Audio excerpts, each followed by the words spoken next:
Bonjour Alexandre. Bonjour Caroline. J'espère que vous avez la petite musique des bronzés en tête là pour faire notre... pour toute la journée, au moins pour le JDS.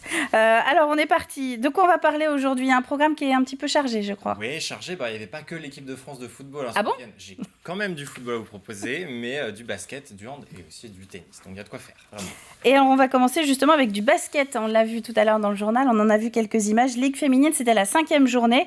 La Roche-sur-Yon qui recevait Landerneau aux Oudéry. Exactement. Et après leur revers de jeudi soir en 8e de finale de Coupe de France, les Tigresses retrouvaient les Oudéry hier après-midi. Match avancé à 14h. Actualité footballistique oblige. Les Lyonnaises en maillot noir qui prennent la tête dès l'entame du premier quart-temps. Plus 10 après 10 minutes pour le RVBC. Un deuxième quart plus en dents de scie alors qu'elle mène 40-30. Les joueuses de Manu Body encaissent 13 points de suite. Les Bretonnes repassent devant les Vendéennes en fin de deuxième quart-temps et c'est bien Landerneau qui va mener à la pause 43-40. Les intentions vont être meilleures. De retour sur les parquets, le RVBC impose un 23-10 aux Finistériennes dans ce troisième quart. Plus 9 au moment d'entamer les 10 dernières minutes. Mais Landerneau repart de l'avant et reste au contact. Les Vendéennes vont pourtant tenir bon et s'imposer donc 80-74. Deuxième victoire de rang pour le RVBC. Une victoire sur courant alternatif pour Manu Body, le coach des Tigresses, au micro de Daniel Lelanne. Ça a été un beau match. Bon, les deux équipes ont eu leur passage. Nous on fait un bon premier et un bon troisième et puis on est vraiment trop sur courant alternatif sur le deuxième et quatrième quart-temps et Landerneau fait un vrai quatrième quart-temps, un vrai dernier run pour revenir, donc voilà, c'est une équipe qui a du cœur, qui s'est battue, qui a rien lâché et qui a offert un beau petit match de basket cet après-midi, donc c'est bien pour le basket français, parce que quand tu vois des beaux derbys comme ça entre Landerneau et La Roche, voilà, c'est bien pour le basket. Et puis après, nous c'est de peaufiner notre basket au niveau de notre collectif, c'est super important. On a vu des belles situations, mais il n'y en a pas assez. Si on en avait eu plus un peu, parce qu'on les a bien identifiés, les filles les ont, je pense que voilà, on pouvait avoir un écart plus conséquent à la fin.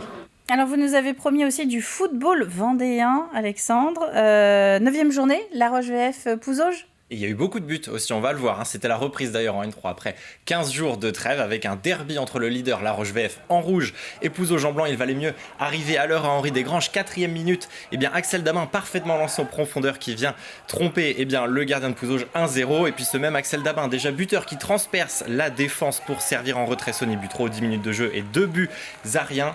Et ça va même faire 3-0 à la 24e. Axel Damin, encore et toujours à la baguette, signe une deuxième passe décisive. Le buteur Quentin Bonnet vient enfoncer Pouzauges. Mais les Pouzaugais se reprennent et réduisent la marque. Avant la pause, 40e minute à la suite d'un coup franc, Samir Chiba trouve la tête d'Eddy Caspar. Ça fait 3-1 pour la Roche VF au moment de rentrer au vestiaire. Pouzauges va revenir fort en deuxième période et une entame récompensée à la 48e. Déjà passeur, Samir Chiba remet Pouzauges en ordre de marche. On l'a vu, pied gauche, lucarne, ça fait 3-2. Les Lyonnais penseront même tenir ici un 4e but. Je voulais quand même vous le montrer, une frappe de 40 mètres. Mais le but sera finalement refusé car le ballon n'avait pas été replacé au bon endroit après la faute. On en restera donc là. La Roche VF tient son succès 3-2. Reste seul leader au classement. On va écouter la réaction du coach des Lyonnais, Frédéric Reculot, au micro de Daniel Lelanne. On fait une très belle première demi-heure où on score 3 fois et logiquement, je pense qu'on aborde des matchs de la meilleure des façons, en étant bon, en étant beau et en étant efficace. Donc la chose rêvée pour un entraîneur, mais voilà. Après c'est vrai que sur le dernier quart d'heure, on a reculé, on a subi les affronts de l'adversaire parce que je pense qu'on a baissé aussi physiquement, parce qu'on a beaucoup donné sur cette première demi-heure.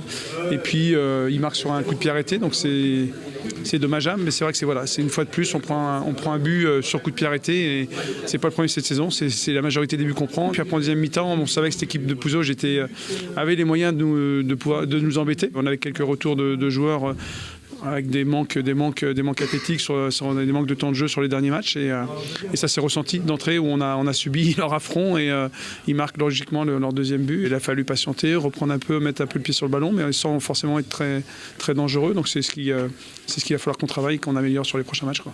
On va quitter les terrains pour retrouver les cours. On parle de tennis maintenant, championnat de France par équipe féminin. 3e journée, le TEY, tennis entente lyonnaise, qui recevait Arras. Tout est parfait dans le lancement, Caroline. Ah, merci. 3e journée, mais c'était... Ça fait pro, hein. C'est très très pro. 3e journée, mais seulement le 2e match pour les Lyonnaises. 4 simples et 2 doubles au programme. Ça commençait à 11h donc au Terre Noire. Et les joueuses du TEY emmenées par Mathieu Incourt ont confirmé leur victoire la semaine passée à Villiers-le-Bel. 3/4 au simple pour le TEY. Défaite de Mallory Noël, mais victoire, on le voit ici au premier plan, pour Audrey Albier, Marine Partot et Théo Gravouille. Et au double, c'est un 2/2. La paire Albier-Partot que l'on voit ici au premier plan gagnant 2-7. C'est plus compliqué pour Angela Fitaboulouda et Mallory Noël qui s'imposent tout de même en 3-7, 10-4 dans le super tie-break. Succès 5-1 donc du tennis antantionnaise.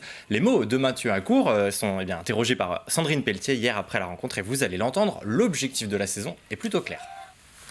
Très bonne journée, la victoire, 5-1, c'est ce qu'on espérait, c'est ce qu'on attendait d'aujourd'hui. Ouais, le but de toute façon est clair, c'est de gagner tous les matchs. Le but c'est de remonter en Pro A. Donc voilà, on l'a fait la semaine dernière, victoire à Le Belvilliers. Donc on attendait cette victoire chez nous contre Arras. Il y a eu des difficultés particulières Le match de Mallory, malheureusement pour nous, elle perd au super tie-break. Après super tie-break, je dirais c'est un peu comme les tirs au but au foot, où voilà, c'est un peu la loterie, on va dire, une chance sur deux. Après les autres filles ont bien assuré, je crois, leur match en gagnant assez largement. Alors du handball à présent, je vais essayer de faire aussi pro que pour le tennis. National 3 masculine, c'était la 10e journée, le slam qui recevait Nantes. Et on va donc terminer, vous l'avez dit Caroline, avec du handball. Samedi soir à Aubigny, les Clouseaux, les Vendéens, tentaient de décrocher un 3e succès de rang. Le slam, on va le voir en maillot rouge, entraîné dans un début de match très compliqué. Les deux équipes se répondent tour à tour, les locaux sont devant à la 20e et mènent de 11-9. Mais ce sont bien les visiteurs Nantes qui terminent mieux. En supériorité numérique, les Nantais en fin de première période, la faute à 3 exclusions de 2 minutes contre le slam. À la pause, les Vendéens courent après le score. Nantes est devant 16-14. Le slam va ensuite rater son entame, un sevré de but pendant tout de même près de 10 minutes et Nantes creuse l'écart dans un début de deuxième sous tension. On le voit, ça s'accroche de part et d'autre. Deux Nantais suspendus coup sur coup. Le slam écope aussi de 2 minutes. Un carton jaune même pour le coach vendéen Mehdi Sedouki. Et à 10 minutes du terme, le slam est toujours derrière de 6 buts. Ça ne passera pas. Défaite 21-28. Fin de série donc pour le slam. Et je vous propose d'écouter la réaction de Mehdi Sedouki. Vous allez l'entendre, il ne mâche pas ses mots au micro de Sandrine Pelletier. On a été nuls. Voilà, on a été nuls. On s'est pris pour d'autres et voilà. On restait sur 2 matchs plus qu'intéressants. On avait gagné chez le premier et chez le deuxième. Et je pense que ça fait tourner la tête à certains qui ont cru que ça serait facile. Rien n'est facile dans le hand. Si on met pas les ingrédients, on perd. L'arbitrage, c'est pas ce qui explique la défaite, mais l'arbitrage aide vraiment pas le match. Nous aide pas le match. Et pour moi, ils ont pas fait ce qu'ils avaient à faire. Je pense qu'on n'a pas abordé le match comme il fallait. On avait bien travaillé pourtant dans la semaine. On était d'accord pour se dire qu'il fallait continuer avec l'intensité, l'impact. Et on n'a pas mis d'intensité, on n'a pas mis d'impact en défense. Il n'y avait pas d'entraide, il n'y avait pas de solidarité. On loupe des tirs, on perd des ballons qu'on n'a pas le droit. On peut être plus fort que l'adversaire, mais si on est pas bon dans les fondamentaux, on peut pas gagner un match. Bon, j'espère que nous, on n'a pas été nuls, Alexandre, ce matin. Merci pour votre journal des sports. Il y a des moments qui vont rester cultes, je pense, dans ce JDS. Le sport, ça continue quand même sur TV Vendée. C'est rendez-vous ce soir avec 85 chrono. C'est ça, à 18h45, avec toutes les images, les classements et puis les résultats, évidemment, des rencontres de ce week-end. Eh bien, merci à vous. Allez vous entraîner un petit peu. Merci, Alexandre.